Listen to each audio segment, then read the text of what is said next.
행복한 안식일입니다. 부족한 종을 오늘 하나님께서 세우신 동해중앙교회에 이렇게 함께 말씀을 나눌 수 있도록 인도해 주신 하나님께 감사드리며, 또한 귀한 시간을 허락해 주신 담임 목사님과 여러 장로님들, 교회 직원분들께 진심으로 감사드립니다. 저는 올 3월에 부임한 동해삼육고등학교 교목 차윤환이고요. 이 학교에 부임해 오면서 제 마음에 담았던, 생각했던 삼육학교, 그리고 제가 중학교 때 처음 교회를 나오면서 재림신앙을 결심하게 되었던 그때의 그 뜨거운 감동들을 우리 아이들에게 심어주기 위해서 이 아이들을 키우고 또 잘 교육하고 아이들과 함께 동해삼육 중고등학교에서 보내고 있습니다. 오늘 저는 우리 모든 성도님들과 함께 주인을 맞을 준비라는 제목으로 다 우리가 잘 아는 달란트의 비유 잘 아시죠?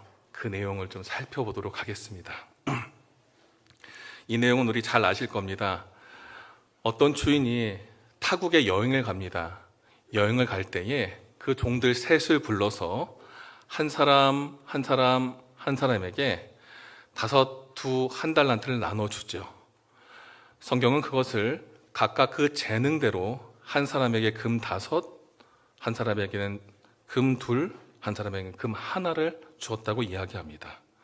그리고 그들의 모습이 성경에는 5달란트 받은 자가 바로 가서 장사해서 5을 남겼고, 2달란트 받은 자도 그같이 해서 2달란트를 남겼고, 하지만 1달란트 받은 자는 땅을 파서 거기에 주인의 돈을 감추어 두었다가 이제 주인이 오랜 시간 후에 다시 왔을 때, 그들을 결산하게 될 때 5달란트 받은 자에게 이렇게 얘기합니다. 장사 잘했네. 5개 주고 갔더니 5을 남겼구나. 착하고 충성된 종아, 내가 적은 일에 충성하였음에 내가 너에게 더 많은 것을 맡기고 내가 더 큰 즐거움을 줄 테니 함께하자.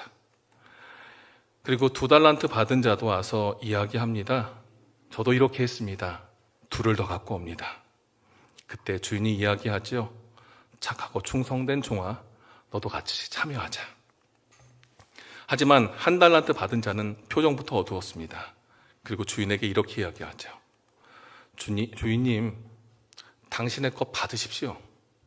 당신은 굳은 사람이고 뿌리지도 않고 심지도 않은 데서 다 가져가는 악덕 업자인 건 내가 아니. 내가 혹시 하다가 잃어버리면 내가 다칠 것 같아서 열심히 땅을 파서 당신의 것을 잘 감춰 두었다가 당신 앞에 나왔습니다. 그때 주인은 이 1달란트 받은 자에게 악하고 게으른 종아, 네가 나를 그렇게 악덕업자로 알았니? 그러면 내가 정말 그렇게 만들어줄게. 보여줄게. 너 있는 거 하나 갖고 와. 그리고 1달란트를 빼앗아 10달란트 있는 자에게 나눠주고 그 달란트를 다 뺏긴 뒤에 슬피 울며 이를 갈았다는 이야기가 우리가 잘 아는 달란트의 비유입니다. 달란트의 비유는 예수님께서 마태복음 24장에 예수님의 재림을 상징하시면서 그때 당시에 재림을 준비해야 하는 하나님의 백성들의 실제적인 삶의 내용들을 비유로 설명한 내용들이 달란트의 비유에 담겨 있습니다. 마태복음 25장의 열처녀의 비유, 그리고 달란트의 비유, 양가의 염소의 비유는 그 특징들을 다 같이 설명하는데요. 그 중에 오늘 이 달란트의 비유에서 오늘 예수님께서 강조하셨던 것은 바로 충성된이라는 표현입니다. 충성. 영어로는 이 표현을 faithful이라고 쓰는데요. 이 faith라는 단어는 믿음이라는 단어고요. faithful이라고 하는 단어는 믿음 있는이라는 뜻입니다. 직역하면. 이것을 다르게 번역하면 신실한이라는 뜻입니다. 혹시 신실한이라는 말 아시죠? 그래서 충성된, 신실한, 믿음 있는, 이것은 같은 의미로 해석할 수 있습니다. 바로 이런 종의 모습을 오늘 마태복음 25장에 나타난 달란트의 비유에서 예수님은 강조하고 계십니다. 그렇다면 여러분, 달란트는 뭐라고 생각하십니까? 실제 달란트는 돈의 양을 따지는 게 아니라 무게의 양을 따지는 것이었고요.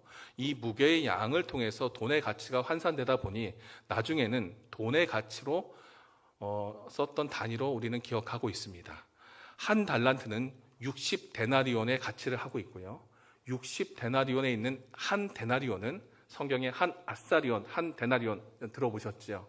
이것은 하루 일당, 인부가 일하는 하루 일당에 대한 양입니다. 지금으로 말하면 얼마 정도일까요? 하루에 10만 원 버나요? 20만 원 버나요? 거기에 60을 곱하시면 한 달란트가 되죠. 영어로는 이 달란트라는 말은 탤런트라고 이야기합니다. 그리고 이것을 재능이나 그리고 어떤 것을 만들어가는 소재나 자원들로 설명할 수 있습니다. 그런데 이 달란트의 내용을 가만히 해석하다 보면 이런 의미도 담겨 있습니다. 우리가 잘 아는 성경에서 성령이 우리에게 주신 선물, 뭐죠? 성령의 은사로 해석할 수 있습니다. 그것은 선물들이고요. 성령께서 우리에게 주신 능력들을 이야기합니다. 여러분들, 하나님께서 우리에게 주신 능력들이 있어요. 여러분들에겐 그 능력이 있어요? 없어요? 있어요? 여러분들 잘하는 거 있으세요? 네. 우리가 흔히 달란트를 이야기할 때 우리가 생각하는 달란트의 개념들을 이야기할 때는 우리가 단순히 그냥 어떤 거 이걸로만 설명하잖아요. 그런데 실제 이 달란트들은 어떤 재능이나 능력 이상의 것을 이야기합니다. 종들이 받은 달란트를 실물교훈에는 이렇게 표현합니다. 이 달란트를 탤런트라고 영어에 써 있는데요. 영문 예언의 신에 보면은 이것은 성령께서 주신 선물들과 축복들을 상징한다고 이야기합니다. 즉, 달란트는 단순한 재능과 단순한 능력이 아니라 누가 주신 거예요? 성령께서 주신 거예요. 그러니까 성령께서 주셨으면 목적이 분명히 있죠. 내가 잘 되기 위한 목적이 아니라 하나님을 위해서 써야 하는 능력을 이야기합니다. 실제로 이런 표현들을 아까 달란트를 무엇으로 얘기했냐면 제가 은사로, 성령의 은사로 선물로 이야기했죠. 고린도전서 12장 하나님의 성령의 은사장에 보면은 이 은사를 어떻게 표현하셨냐면 성령으로 말미암아 같은 성령으로 한 성령으로 같은 한 성령으로 이렇게 표현합니다. 달란트를 우리가 이해하실 때는 각각 다른 능력이나 차이가 나는 레벨을 생각하시면 안 됩니다. 한 성령께서 각각 다르게 주셨지만 조화롭게 하나님의 일을 위해서 하나님의 사명을 위해서 준 하나하나의 능력들, 성령의 능력이라고 이해하시면 되겠습니다. 실물교훈에는 이 달란트를 또 다르게 이렇게 얘기합니다. 한 성령에서 나왔지만 다 똑같은 건 아닙니다. 똑같은 선물을 모든 사람이 받는 것이 아니라 각각 다르게 성령의 선물을 약속받았고 그 약속받은 선물은 예수님 안에 있는 우리에게 이미 있다는 것입니다. 그리고 이 선물은 내가 무엇을 잘하느냐 못하느냐로 나타나는 것이 아니라 내 안에 계신 성령께서 얼마나 내 안에서 활성화되느냐에 따라서 이 능력이 달라진다는 것을 이야기합니다. 이 성경에 나타난 이 달란트를 보면서 저는 이 실물교훈에서 이 부분의 이야기를 보면서 큰 은혜를 받았습니다.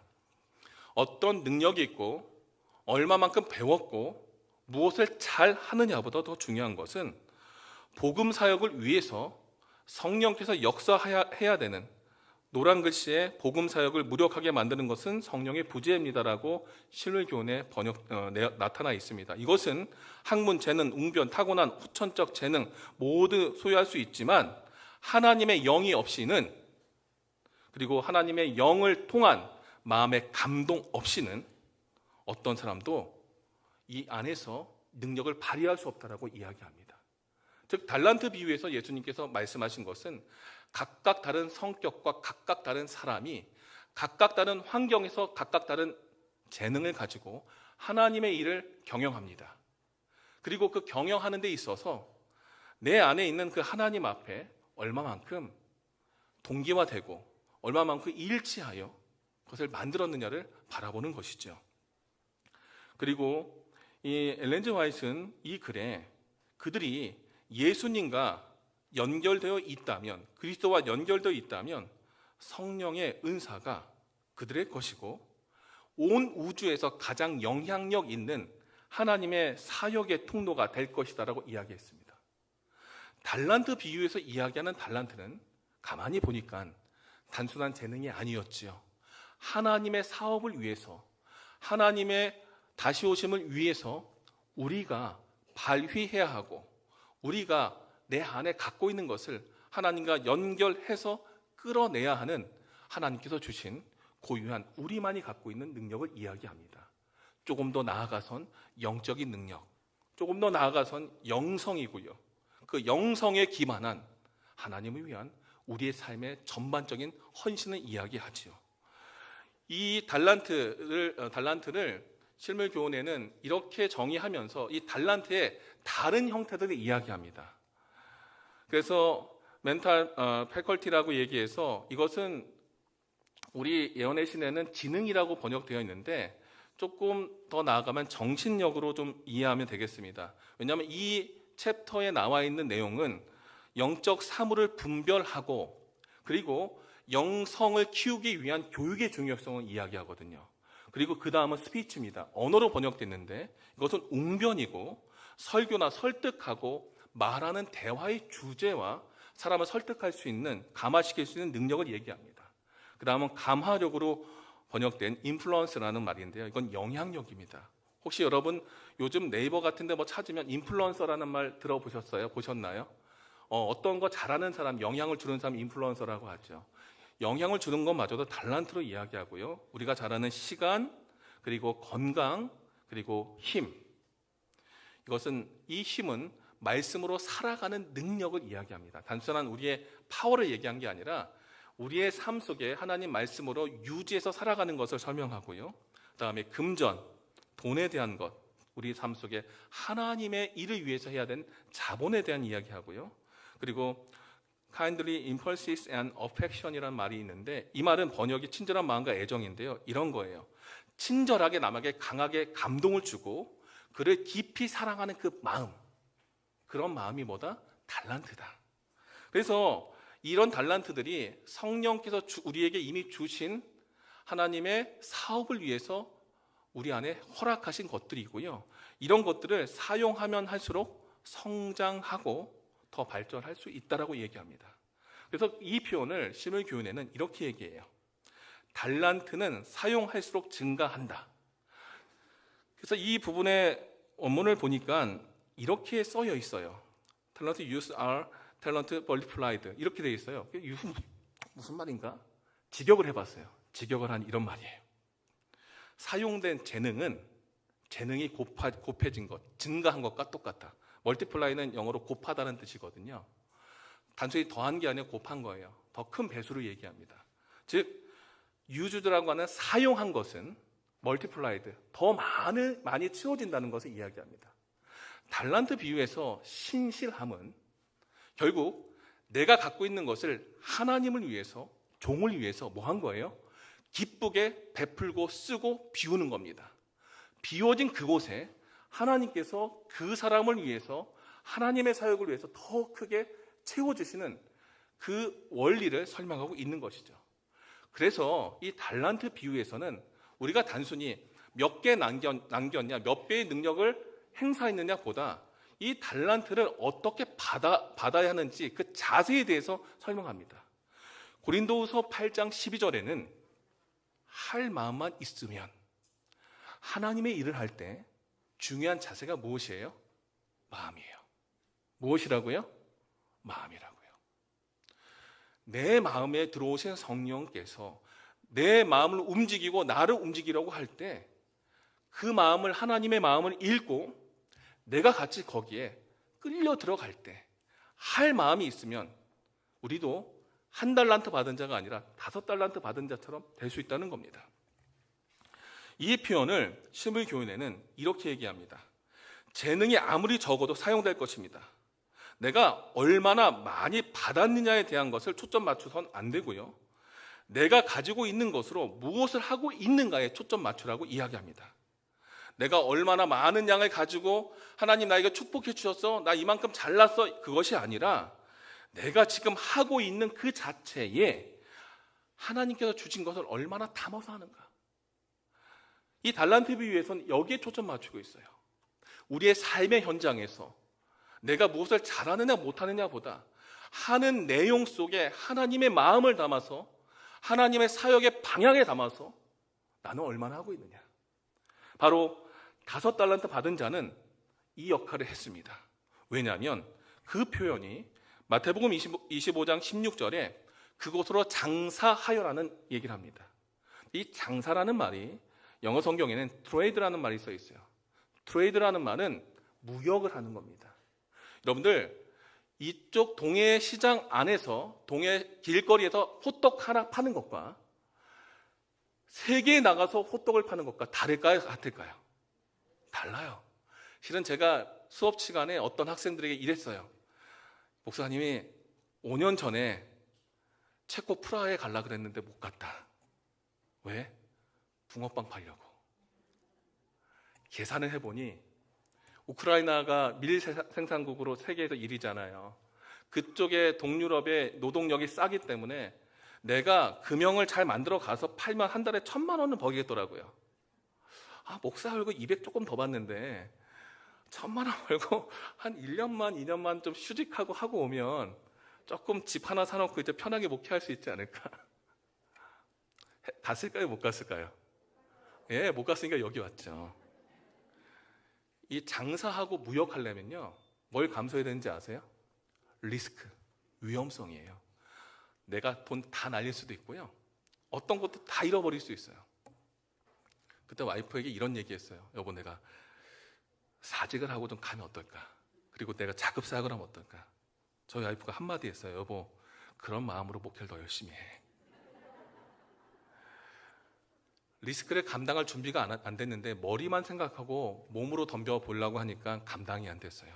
실제 5달란트 받은 자나 2달란트 받은 자는 이런 장사를 통해서 내가 하나님으로부터 받은 것, 주인으로부터 받은 것을 어떻게 확장해야 되는지 확장성에 초점 맞췄고요. 이것을 내가 잃어버린다 할지라도 주인이 채워주겠지, 담보를 서주겠지, 그런 자신감과 유연성, 자율성이 기반된 반응을 했던 것입니다. 여러분들 생각해 보십시오. 여러분들의 신앙에서 여러분들이 맡은 사역을 여러분들 자율적으로 합니까? 수동적으로 합니까? 한번 잘 생각해 보세요. 목사님이 뭔가 이야기해야지 계획서가 나옵니까? 아니면 목사님에게 목사님 이거 더 해주세요, 먼저 이렇게 얘기합니까? 제가 학생들에게 늘 강조하는 게 있습니다. 니네는 사명이 있어. 이 학교에서 너희 선생님들 괴롭혀야 돼. 이거 가르쳐주세요, 이거 해주세요. 그래야지 니네가 성장해. 똑같이 말씀드리겠습니다. 여긴 또 목사님들이 많아요. 저 선배 목사님들도 많이 계시고 보이는 목사님들을 괴롭히십시오. 이거 해주세요, 이거 합시다. 왜 목사님 돈 받고 교회 나오면 이거 안 해주세요? 여러분들 성금 내지만 목사들은 건금 받고 살잖아요. 이런 마음으로 목사를 괴롭히십시오. 이게 뭐예요? 자율적으로 하나님의 사업을 위해서 함께 열심을 내고자 하는 그 마음이에요. 그 마음으로 2달란트, 5달란트 받은 자는 함께 마음을 합쳐서 주인이 올 때가 언젠지 모르지만 최선을 다했습니다. 하지만 1달란트 받은 자는 어떻게 했습니까? 땅을 파고 묻었습니다. 소극적인 자세를 취했고요. 이거 정말 귀한 거니까 나만 볼 거야. 누구도 안 보여줄 거야. 폐쇄성을 가지고 진짜 주인이 어떤 마음을 갖고 줬는지를 생각하지 않았습니다. 그리고 땅을 파고 묻었습니다. 성경에는 마태복음 13장의 천국의 비유에서 땅을 무엇으로 표현하냐면 마음이라고 얘기합니다. 2 사람은 땅 위에서 장사했습니다. 1 사람은 땅 밑에서 숨겨두었지요. 마음 위에 표현한 그 달란트들은 마음 아래에 숨겨놨던 그 달란트보다 훨씬 더 가치 있게 능력을 발휘했습니다. 내가 생각하는 것, 내가 맞다고 생각하고 가만히 있는 것과 내가 마음에 감동받은 대로 함께 협력하고 함께 논의해서 만들어가는 것은 값이 다르죠. 바로 달란트 비유에서는 예수님이 오실 시간이 가까웠을 때에 우리가 우리 마음속에 있던 것을 숨겨놓지 말라는 거예요. 그것을 같이 끌어내서 뭐 하자는 거예요? 만들어내라는 겁니다. 나 혼자 이게 맞아, 이런 독단적인 독선적인 행동이 아니라 이것이 맞으니 함께 만들어 봅시다. 다시 한번 체크해 주세요. 우리 한번 새로운 역사를 만들어 봅시다. 이런 마음을 가지고 움직이는 겁니다. 분명히 예수님께서는 약속하셨어요. 보혜사 성령을 보내서 내가 가르치고 생각나게 하겠다 했어요. 이 조건이 있어요. 뭐예요? 달란트를 활용하고자 한다면, 내 마음밭 위에, 땅 위에 둬서 활용하고자 한다면 뭐 하겠다고요? 내가 다 만들어줄게. 이 약속이 우리에게 있습니다. 그러니 여러분들이 1달란트 받은 자가 될지 2이나 5달란트 받은 자가 될지는 누구 손에 달려 있어요? 여러분의 손에 달려 있어요. 그럼 전 여기서 다시 한번 조명할 한 사람이 있습니다. 누굴까요? 1달란트 받은 사람이에요. 그 모습을 이 실물교훈에는 이렇게 표현합니다. 자기 달란트를 활용하지 않은 사람은 가장 적은 달란트를 받은 사람이었다. 그 사람은 작은 일에 봉사할 수, 나는 이 정도 급의, 이 정도 사람의 작은 일에 봉사할 수 없어서 이 정도는 좀 안 하고 요만큼만 할게요. 이런 마음을 가지고 봉사하는 불성실한 종이었고, 결국에 자신에게 줬던 어떤 능력 또한 전혀 해결하지 않고 활용하지 않고 그만두고서 주인이 올 때 발전하지 않고 남기지 않은 종, 게으른 종이 됐다는 것입니다. 이 사람이 왜 그랬을까요? 이 사람의 신앙 패턴에 대해서 찾아보겠습니다. 그는 주인이 왔을 때에 이런 표현을 합니다. 당신은 굳은 사람으로 내가 알고 있습니다. 영어 성경에 이렇게 얘기했어요. I knew you to be a hard man. hard man이라는 뜻은 마음이 굳고 완고하고 딱딱하고 말 안 통하는 사람. 여러분들 대화할 때 아무리 내가 얘기해도 이 사람 생각 안 굽히는 분들 계시죠? 되게 가까이 사시나 봐요. 그렇죠? 그 사람들을 뭐라고 해요? hardman이라 그래요. 소통이 안 돼요. 같이 의견이 되는 게 아니에요. 근데 그 주인에게 나는 당신 그렇게 알았어요. 그러면서 당신이 씨를 뿌리지 않은 데서가 없고 당신의 씨를 흩은 데서 전혀 없는 데서 다 가져가는 나쁜 사람인 것으로 내가 알았어요. 근데 나에게 갑자기 뭘 줬어요? 60일치 월급을 한 방에 주고 이걸 맡겼다가 다시 찾겠다라고 했을 때 나는 당신의 그 의도를 모르겠네요. 내가 이거 잘못하다가 60일치 월급을 30일치로 줄였다가 나중에 60일치 이상을 더 내놓으라고 할까 봐 내가 겁나서 안 했어요. 그는요, 자신의 주인을 잘못 알았습니다. 뭔가 맡길 때요, 그 사람을 신뢰하지 않으면 맡기나요, 못 맡기나요? 여러분들 돈이 아무리 많고 막 수천억이 있어도 돈 10만 원 맡길 때 이 사람이 성실하지 않으면 그 10만 원 줘요, 안 줘요? 안 줍니다. 돈의 흐름을 아는 사람, 돈을 많이 아는 사람들은 더더욱 그렇습니다. 이 1달란트 받은 자는 주인의 그 마음을 전혀 헤아리지 못했습니다. 그래서 그래, 내가 그렇게 알았니? 그러면 나도 네가 안 것처럼 똑같이 해줄게. 잘못 알았던 그 종에게 똑같이 해준 것이지요. 왜 주인을 잘못 알았을까요? 이렇게 생각해 봤습니다. 공감 능력이 부족입니다. 대화가 되지 않는 거예요. 주인이 얘기해도 주인의 생각을 굽힐 마음이 없는 거예요. 왜? 본인이 하드맨이에요. 본인이 일망통행하는 사람이라 주인을 그렇게 여긴 겁니다. 여러분들 다른 사람을 바꾸기 위해서 여러분들이 다른 사람을 설득할 이유가 없습니다. 뭐부터 해야 됩니까? 먼저 바뀌십시오. 먼저 바뀌세요. 공감 능력이 부족해서 대화하지 않았던 사람이고요. 내 경험에서 선입견을 갖고 바라본 겁니다.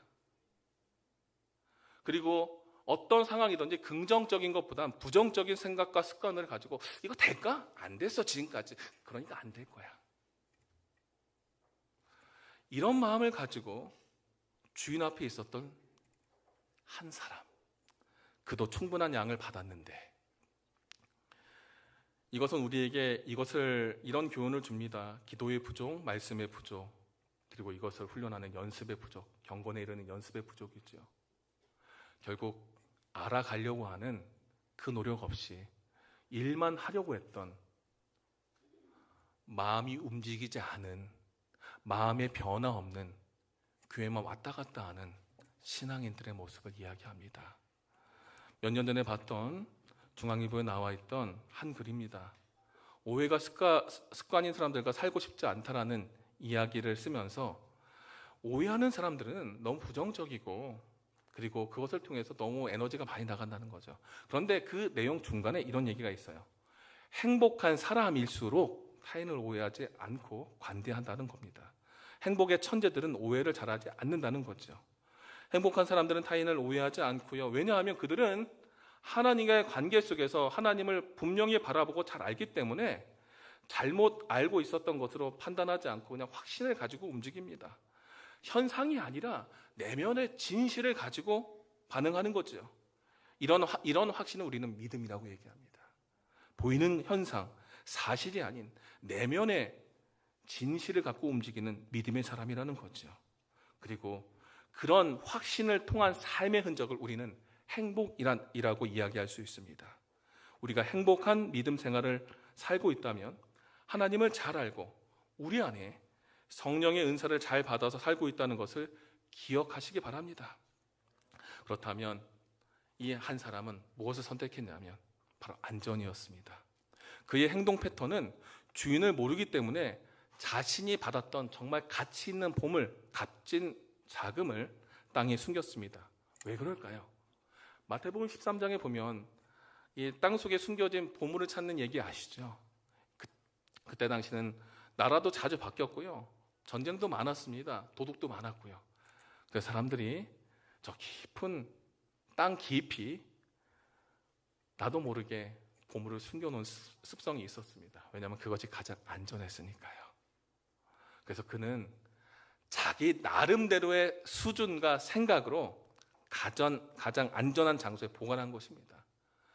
단순히 하기 싫어가 아니라 나름대로의 기준을 가지고 노력은 했어요. 하지만 주인이 원했던 변화는 없었어요. 그리고 숨겨놨다는 그 얘기는 그가 주인이 곧 올 것이라고 하는 그 시간에 대해서 별 관심이 없었다는 거예요. 성경에는 평안하다, 안전하다 할 그때에 예수님께서 갑자기 오신다, 주인이 오신다라고 설명합니다. 그리고 마음에 주인이 더디 오겠다라고 생각하고 게으르게 일하는 종들을 뭐라고 얘기해요? 마태복음 24장 48절에 악한 종이라 그래요. 악한 종. 게으른 종이 아니라 악한 종이라 그래요. 바로 숨겨두면서 시간을 보내고 준비하지 못하고 재림을 맞이하는 신자들의 모습이 이겁니다. 여러분, 재림신앙을 가지고서도 아직 내가 영적으로 크게 변화하지 못했다면 우리는 다시 한번 회개하고 다시 한번 하나님 앞에 그분의 거룩한 변화에 우리의 모든 걸 맡겨야 합니다. 여러분들의 변화를 가장 잘 아시는 분이 누굴까요? 하나님 말고요. 누굴까요? 자신이에요? 거짓말이죠. 여러분들 배우자 있으신가요? 자녀 있으신가요? 부모 있으신가요? 가장 가까이 있는 사람이 인정할 때까지 바뀌셔야 합니다. 네, 여기는 아멘 소리가 나오시네요. 이게 여기서 아멘 하면 우리 집이 잘 안 그런데 이런 얘기인데, 실은 제가 설교할 때마다 항상 얘기를 듣습니다. 누구에게 얘기 들을까요? 저희 애들한테요. 아빠나 잘해. 그래서 목사의 길이 참 험난합니다. 저희는 아이가 셋이에요. 셋이 다르게 평가합니다. 아빠는 이렇게 안 살았는데, 아빠는 그걸 왜 말로 하고 안 하지? 막 이런 식으로 셋이 공격하면 할 말이 없어요. 그래서 하나님께 감사합니다. 왜요? 세 명이 트리플로 공격해져서 3배속으로 빨리 변할 수 있으니까요. 주변에 자녀들, 배우자들, 가족들, 친구들을 통해서 변화한 모습을 확인하십시오. 한 달란트 받은 자는 이걸 못했습니다. 그리고 그가 그렇게 했던 이유는 시간 안에 구애받은 신앙을 했습니다. 여러분들 재림교회 나올 때에 예수님의 재림이 언제쯤 있을 거라고 혹시 생각하셨습니까? 마음속에 그래도 이때쯤 오시겠지 그랬죠. 우리가 시간을 넘어선 재림 신앙을 가져야 합니다. 왜냐하면 저는 이 성경 본문을 보면서 마태복음 25장 15절과 19절에 있는 말씀에 좀 주목을 해봤습니다. 주인이 달란트를 그 재능대로 준 다음에요, 갑자기 떠났어요. 근데 우리 번역에는 그냥 떠났다라고 얘기했거든요. 근데 영어 성경에는 immediately라는 단어를 썼어요. 즉시, 나눠주고 즉시 여행을 가버린 거예요. 예수님도 이 땅에 오셨을 때 우리에게 잠깐 보여주시고 어떻게 했어요? 바로 하늘로 가셨죠. 기약 없는 시간이에요. 그렇죠? 그리고 오랜 후에 종들에게 주인이 오죠. 이 오랜 후에라는 말은 after a long time이에요. 긴 시간 후에라는 거예요.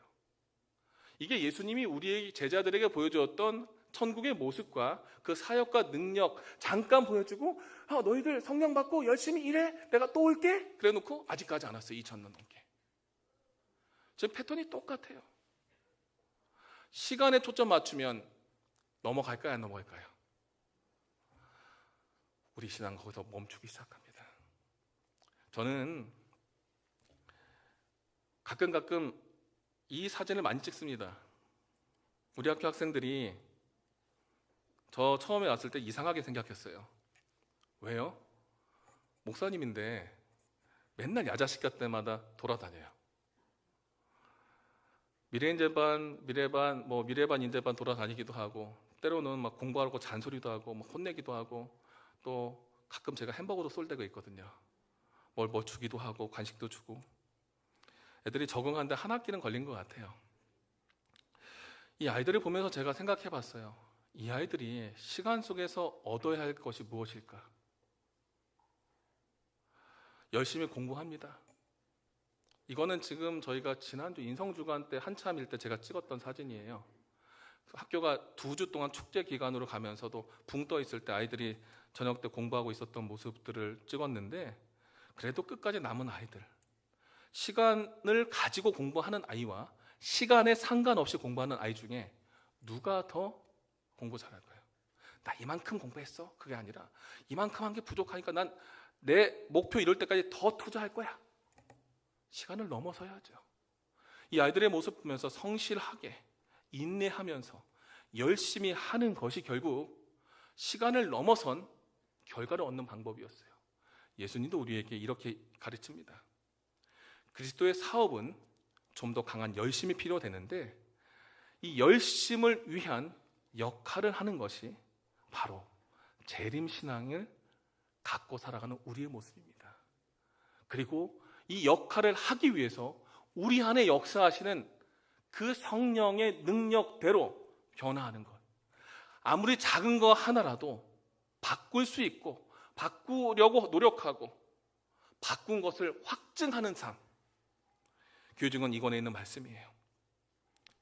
당신은 철저한 고백을 통해서 깨끗하게 만들어야 하고, 당신의 마음이 새롭게 되는 것을 통해서 자신을 새롭게 만드는 회심을 해야 합니다.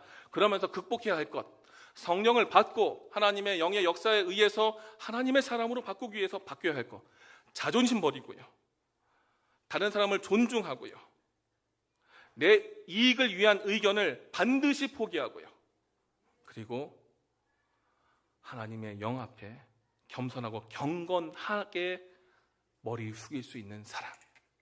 여기에 제가 영어에 빨간색으로 칠한 게 must란 단어예요. 이거는 안 하면 안 된다는 거예요. 반드시 해야 될 것.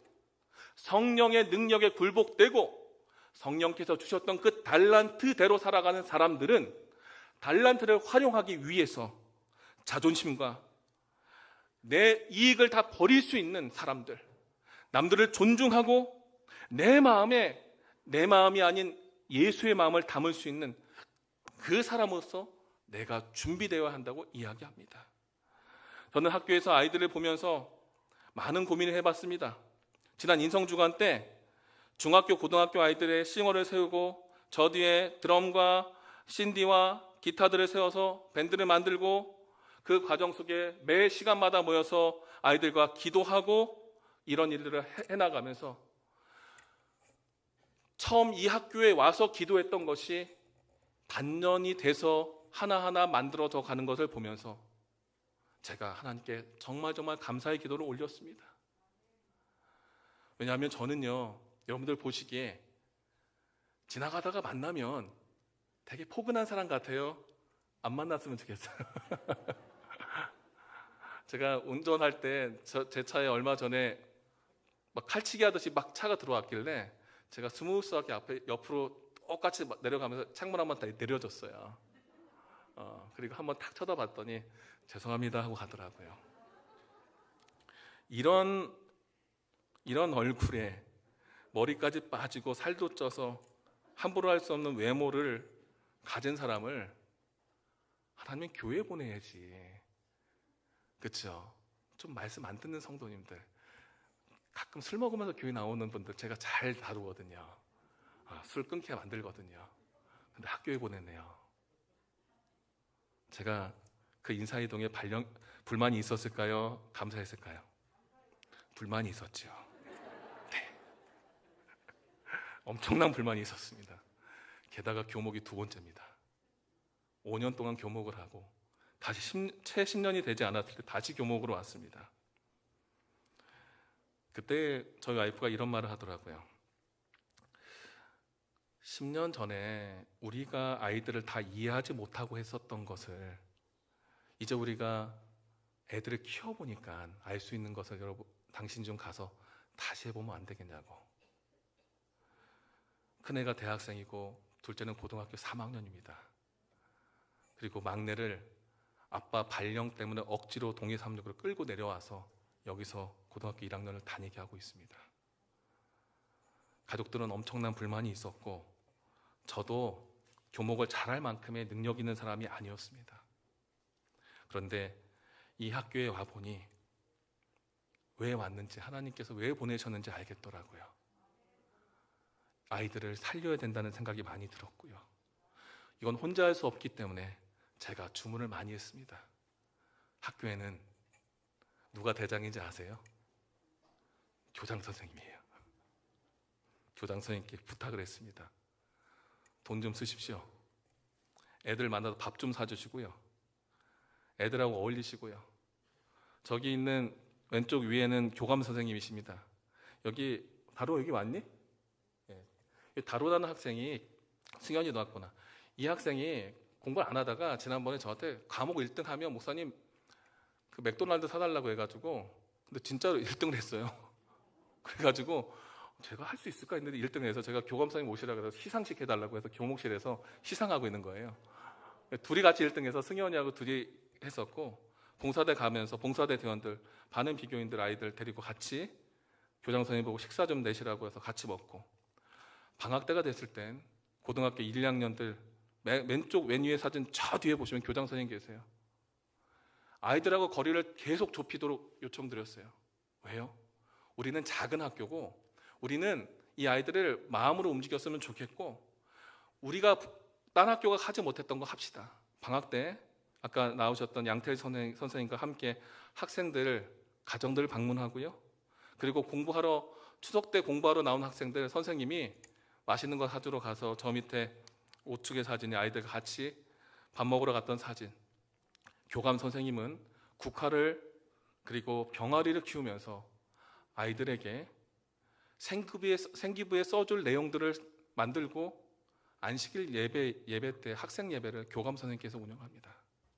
그러면서 이 아이들에게 필요한 것을 하나하나 만들어주는 것을 하나하나 이제 눈으로 보면서 이제 앞에 하는 사람들 따라가는 것이 아니라 강릉에 장막부흥에 갔을 때 학생들이 전체 순서를 쓰고 그리고 자주 모여서 음악을 나누고 선지자학교나 밖에 프로그램도 모두 교육 프로그램을 돌려서 학교가 아이들을 책임지고 학교 안에 동물들을 키우면서 아이들과 정서적으로 교감을 나누고 아침 방송도 TV를 통해서 아이들과 함께 아침 예배로 들어가면서 설교 시간도 영어 설교 대회 그리고 각각 절제주간이나 행사될 때도 아이들 스스로가 준비했던 것을 발표하면서 아이들이 참여하는 이런 시간으로 바꿔가게 하는 것을 보면서 이제 이 아이들이 조금씩 살아나고 이 아이들이 학교 안에서 행복한 모습을 바라보면서